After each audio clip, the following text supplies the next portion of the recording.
I warmly welcome you all for my presentation. I am Dr. S.H.P. Malkanthi, lecturer attached to the Faculty of Agricultural Sciences of Sabaragamuwa University of Sri Lanka. Now I would like to do my presentation on opportunities and challenges in agrotourism development in Ratnapura district in Sri Lanka. This is the outline of my presentation. Firstly, I would like to explain a little bit about agrotourism and some information about Sri Lanka, Ratnapura district, and agrotourism activities in Ratnapura district. After that, I will explain opportunities, challenges, and future strategies to develop agrotourism in Ratnapura district. What is agrotourism? Actually, agrotourism is a combination of agriculture and tourism sectors to make new type of tourism experience. It has a lot of synonyms like agrotourism, agricultural tourism, farm-based tourism, farm family business are some of them. Also, agrotourism has lot of definitions. At this time, I select the definition given by National Agricultural Law Center, USA, to explain because it is very simple and easy to understand. Also, it is a very complete definition. According to this definition, agritourism is commercial enterprise that links agricultural production and processing with tourism to attract visitors into farms and other agricultural businesses for the purpose of entertaining and educating the visitors while generating income for the farmers and farm owners. So it is clear that agrotourism can give these visitors opportunities to look and study agriculture. Also, owners can earn additional income from this business. Therefore, it is a win-win situation for both parties. Thus, agritourism can bridge the gap between rural and urban sectors. At present, agrotourism is rapidly popularizing in most of the countries in the world. Now, I would like to explain some important features of agrotourism. As I mentioned before, it is a combination of agriculture and tourism to form new tourism experience for the visitors. It can benefit visitors and farmers by different manner. And it is a kind of family business where the young children, elders, and especially women can find job opportunities. It's target for niche market or a small group of visitors. It's a kind of alternative and sustainable type of tourism which can give a lot of benefit in economic, social, and environment aspect to the society. And therefore, it can use as a rural development strategy as well. When we concern Sri Lanka, so Sri Lanka is a small and beautiful island in Indian Ocean. Also, Sri Lanka is very much famous for its tourism industry. World famous, lot of attractions are in Sri Lanka, like the beautiful beaches, mountains, rivers and cascading waterfalls, national parks, forest, especially like Singaraja, Udavattakale are some of them. And tourism is a very good national foreign exchange in the country. There are good demand for tourism from local and foreign visitors, especially foreign visitors. According to the Central Bank of Sri Lanka, as this graph shows, that tourism gives a lot of contribution for national income. So the number of foreign visitors and foreign exchange are gradually increasing until recent past. It is a very much important national income source. On the other hand, Sri Lanka is a very important agricultural country.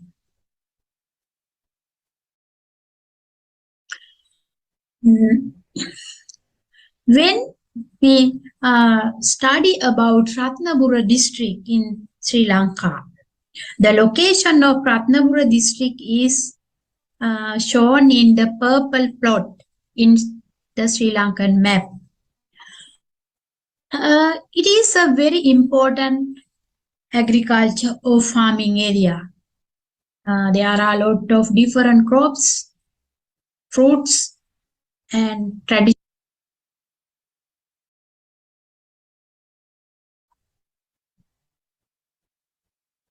I warmly welcome you all for my presentation.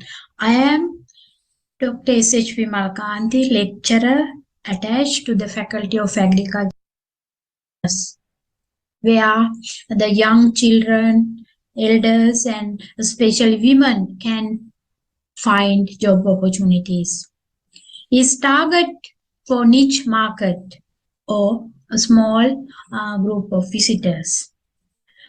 Is a kind of alternative and sustainable type of tourism which can give a lot of benefit in economic, social, and environment aspect to the society. And therefore, it can use as a rural development strategy as well.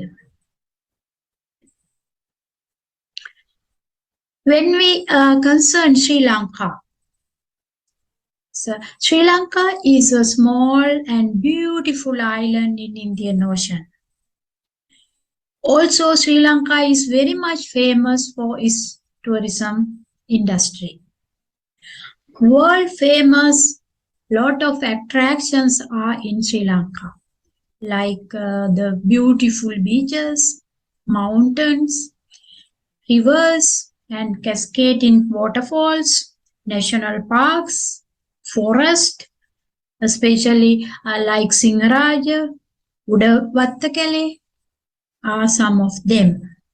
And tourism is a very good national foreign exchange in the country. There are good demand for tourism from local and foreign visitors, especially foreign visitors. According to the Central Bank of Sri Lanka, as this graph shows, that tourism gives a lot of contribution for national income. So the number of foreign visitors and foreign exchange are gradually increasing until recent past. It is a very much important national income source. On the other hand, Sri Lanka is a very important agricultural country.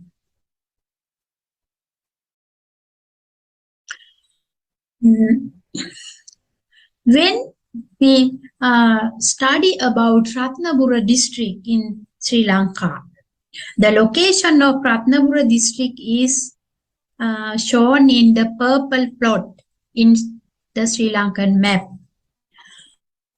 It is a very important agriculture or farming area. There are a lot of different crops, fruits, and traditional agricultural practices and livestock are there. So a lot of these agrotourism activities are also operating in this area in a small and medium scale. Some these destinations are mentioned in this list, like different farm stays and cinnamon lands, these spice gardens, tea tourism, coconut, and these pepper gardens are very much famous agrotourism activities.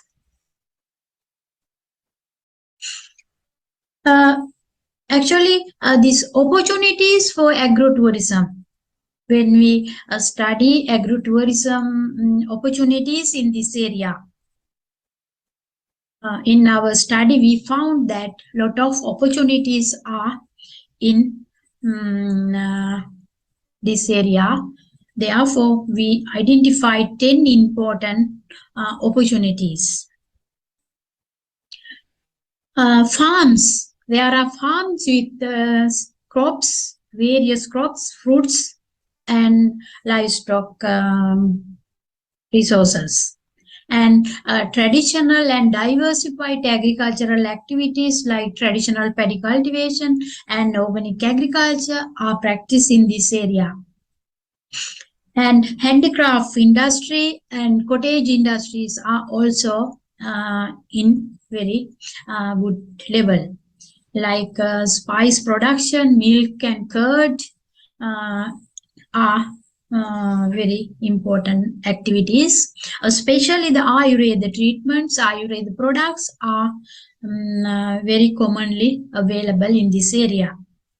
The people in this area are very much educated, and these favorable climate conditions, very mild climate condition in the area, and develop infrastructure facilities, and this beautiful natural landscape, very attractive, and rural and cultural attractions, some traditional these religious practices, and some these ancient kingdoms, and especially this Ravana, his kingdom, and lot of ruins are available. And the people of this area are so much hospitable and friendly. Another thing is that increasing demand for agrotourism, that is also a very good opportunity.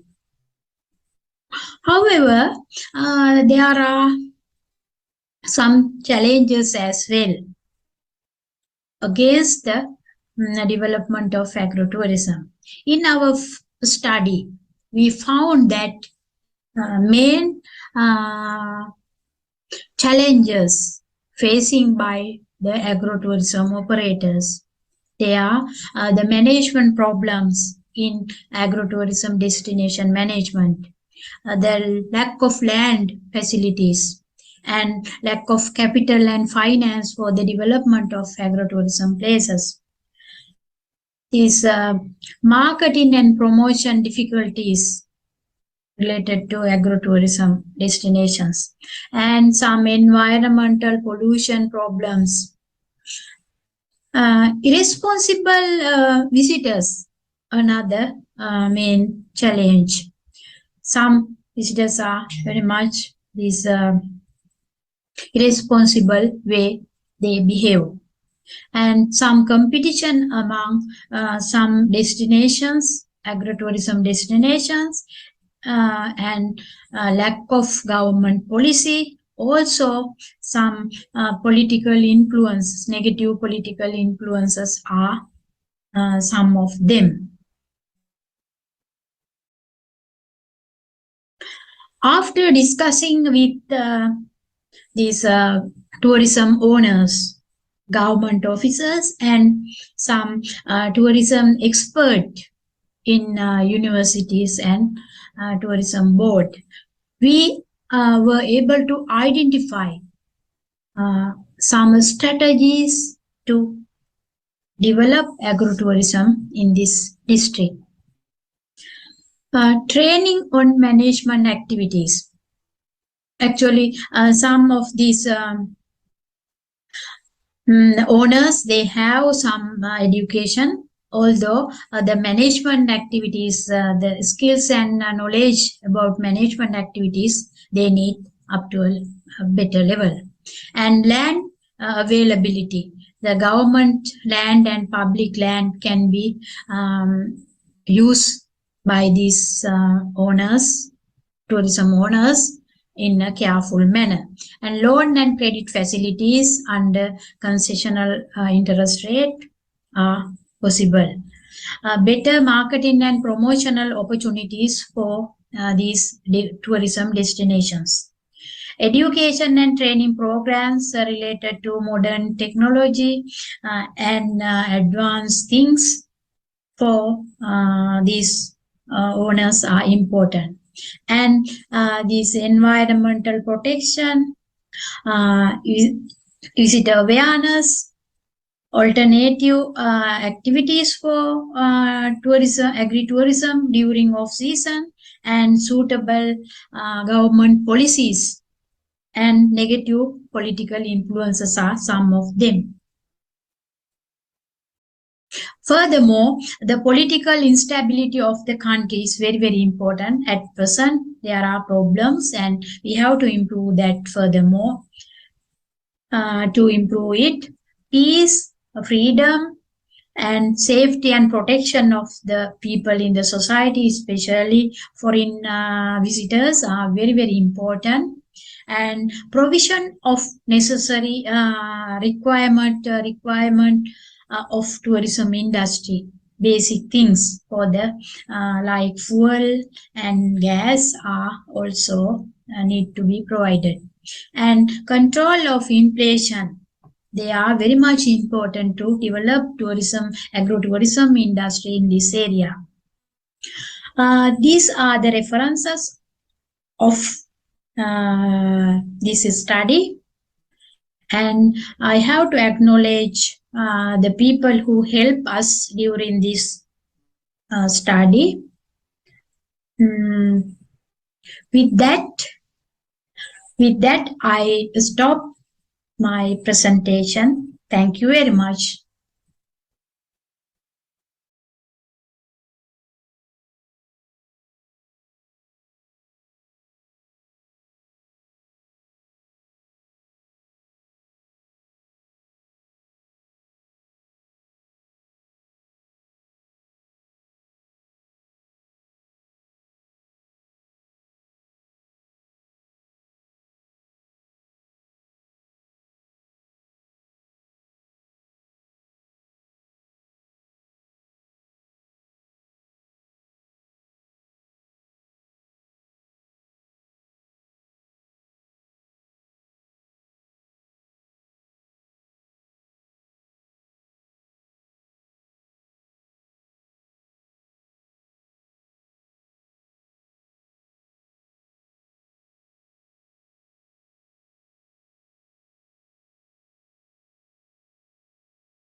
Hello.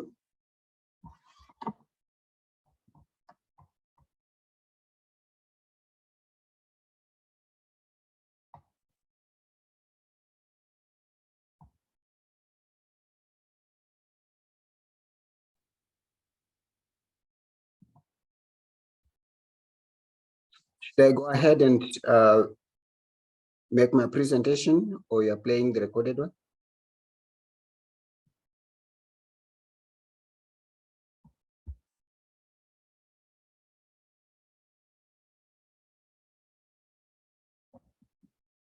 Hello.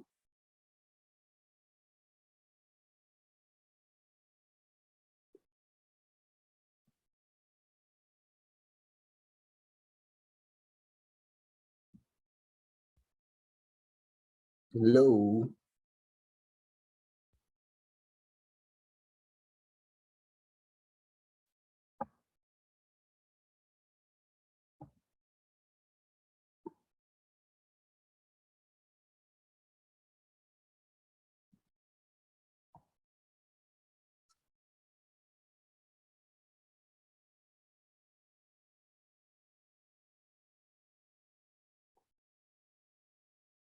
Hello. Can I go ahead and present?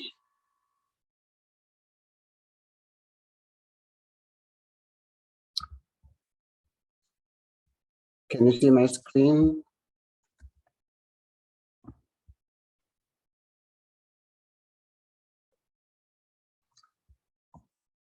Okay, if you can see my screen, I can go ahead and present.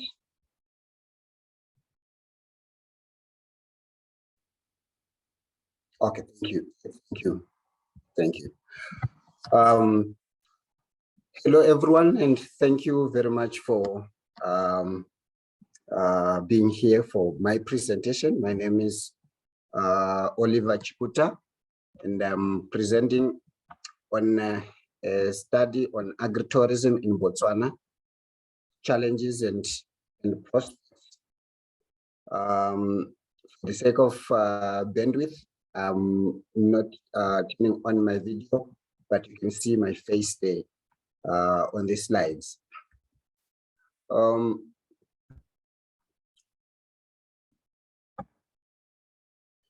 I'm doing this study together with colleagues, as you can see, and we are from the Faculty of Hospitality and Sustainable Tourism at Botho University in Botswana. The agenda for this presentation, we'll look at the background, we'll look at the methodology, key findings, conclusions, and recommendations. Now, talking of the background, Botswana's economy is primarily mining-based or mineral-based. But of late, government has realized that it is unsafe to depend on one economic resource or economic sector. Therefore, through the National Development Program 11, the government has highlighted the need to deliberately support tourism development. And the tourism product in Botswana is primarily wildlife-based, and there is therefore room for diversification. In fact, the government has a national drive towards diversifying the tourism product. So apart from diversifying from a mineral-based economy to include tourism as a key economic driver, they have gone further to also diversify the tourism product, promote diversification, and this paves way for agritourism development. Because also apart from tourism and mining, Botswana is also known for agriculture, particularly the farming of small grains, the drought-resistant grains, and also livestock, particularly cattle, goats, and sheep. So this study had 4 objectives. The first one being to establish the current state of agritourism in Botswana. And secondly, to explore the challenges being faced by agritourism operators in Botswana, and also to project the future of agritourism in Botswana, as well as to give a set of recommendations for agritourism development in Botswana.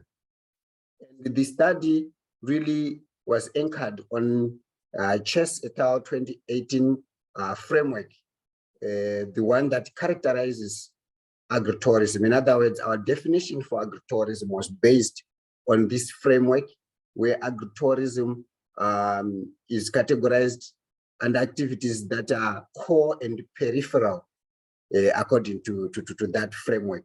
So as we were doing this research, we were trying to find out how far Botswana agritourism product fares in as far as those elements are concerned that are in this agritourism characterization framework by Chess et al. 2018. So the methodology, it was a qualitative study and explorative in design, since agritourism in Botswana is still in its infancy as a field of study.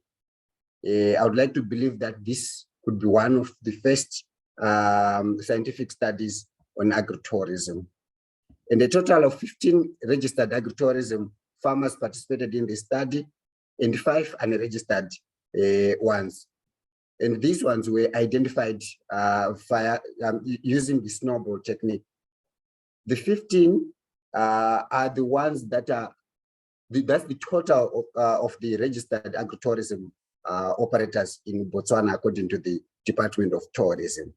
We also managed to have interviews with 3 key informants from the departments that are responsible for tourism and agriculture in the government. And the study was done between February and June this year.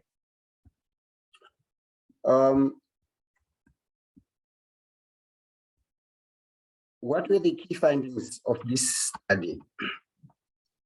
Now, in terms of the state of agritourism, based on the Chess et al. 2018 characterization, where agritourism involves activities, tourism activities that are taking place at a working farm. Now, we realize that agritourism in Botswana is still a very new concept. And there seems to be confusion as to what really constitutes agritourism. And as I have already alluded to, there are only 15 registered agritourism operators in Botswana. And this shows the infancy of the concept. Almost half of the participants are operating tourism activities on non-working farms. Though they are registered as agritourism facilities, there is not much activity on the farm in terms of agricultural activity. Yet, when we talk of agritourism, we're talking of a working farm where the agriculture is the predominant activity. And even those that are registered as agritourism operators are not practicing any meaningful agricultural activities at their farms. They mostly operate peripheral activities, according to this study. And the majority of the farmers who are into agritourism are young, they are youthful, in their mid-20s to their mid-40s. Now, these are some of the activities that are taking place at the farm, according to the 20 respondents, where we have the UPIC or UCAT. There's retail, nursery and greenhouse, on-site farm shop, field days, guided farm tours, biking overnight, farm stays, and the like. if you look at the frequency, you see that the most common activity in the farms is overnight farm stays, which is a core activity. Then followed by game drives. But perhaps you may want to know that from the study, it was discovered that most of the game drives do not take place at the farm itself, but visitors who come to the farm are taken to nearby national parks for game drives, which also distorts the definition of agritourism according to the framework. So these are the most common. And what we discovered from this study was that the overnight farm stays, what most farmers have done is they've converted their existing farms into tourism facilities without much farming activity taking place, but they now have camps there where visitors can camp, or they've actually built some lodges or guest houses at the farm, but there's not much farming activity taking place at the farm. And as I said, they now take visitors who come to the farm to places outside the farm to see animals, wildlife, and the likes. So this is something that's why you can see that overnight farm stays are the most dominant activity. It's not necessarily because there's much activity, agricultural activity at the farm, but most farms have been converted into tourism facilities, and tourism is becoming the core component of the farms. In terms of the challenges, there's lack of expertise in terms of blending the farming and tourism. No wonder you see that some farms are just being converted to become tourism facilities. And it's because mainly the respondents highlighted that they do not have the expertise. The other challenge has been the lack of farming equipment. While they may have the farms, sometimes there is not enough farming equipment that would really help them to produce much or to engage in much farming activity so that agritourism becomes a reality. Then also, there are challenges with water. As you may know, Botswana generally is an arid a country where the rainfall patterns are not so good. And as a result, farmers have to drill boreholes to supplement the rainfall. So water challenges are a big challenge in terms of the farming activities. Then lack of financial resources to build tourist facilities on the farm. One of the respondents actually highlighted that the government policy requires that the operator provides 50% of the financial resources, and they will help with another 50%. Yet the farmers are saying we don't have that first 50% to put into the farm so that we can get the other 50% from the government. So that's a big challenge, and most of them are not able to get loans from the banks because the blending of agriculture and tourism is not recognized by the banks, and they are not able to provide loan facilities to people who are doing this integration. Then competition with established tourism facilities. Since agritourism is still new, many people do not understand what it entails. Therefore, much of the business is going to the established tourism facilities. Then reaching the appropriate market. Some of the farmers do not know who the appropriate market for agritourism is. Therefore, they are failing to reach that market. Then also lack of government support. This is one of the issues that the majority of the farmers highlighted, that they are not getting any meaningful support from the government. Then wildlife destroying farm produce. They highlighted that sometimes baboons and other wildlife are coming to destroy their farm produce, of which that produce is supposed to be part of the product which they are selling as part of agritourism. Now, in terms of the prospects for agritourism in Botswana, agritourism is still new. There is room for growth. And the fact that government is promoting diversification shows that there is a future for agritourism in Botswana.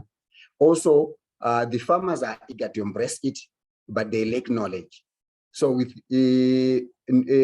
additional knowledge, we can foresee agritourism booming in Botswana. Then young farmers are willing to learn and embrace this new product. As I've alluded to, the research revealed that the bulk of the farmers who are into agritourism or who are willing to do agritourism, they are young, and that gives a bright future for agritourism. Then government is willing to promote tourism diversification. That's a plus for agritourism, the future of agritourism. And with more education, support, and resources, agritourism is likely to be a success in Botswana. Now, in conclusion, very few farmers are engaged in agritourism in Botswana. And amongst the few, some elements of the true definition of agritourism, it does not really apply. And the few have only embraced a few elements of agritourism. There remains confusion as to what really constitutes agritourism, though they know that agritourism includes agriculture and tourism. But in terms of the elements that make up an agritourism farm or facility, that is still something that is lacking. Then farmers are facing financial, knowledge, and equipment challenges or resource challenges in a bid to try and develop their facilities into proper agritourism facilities. There is also a future for agritourism in Botswana, since the bulk of the farmers are generally young and they are embracing this new product. In terms of recommendations, we are recommending that the government take a deliberate move to raise awareness on the importance of agritourism, and also supporting with funds where available. There is also need to avail funds to capacity farmers who want to venture into agritourism. There is also need to form an agritourism society to encourage sharing of ideas and opportunities in agritourism. And agritourism can be infused in the tourism curriculum from grassroots so that it becomes a reality. So far, what is common is nature-based tourism, particularly wildlife-based tourism. So if agritourism is put in the curriculum at primary, secondary, and tertiary education, then the future of agritourism can be certain. With this, I would like to thank you very much.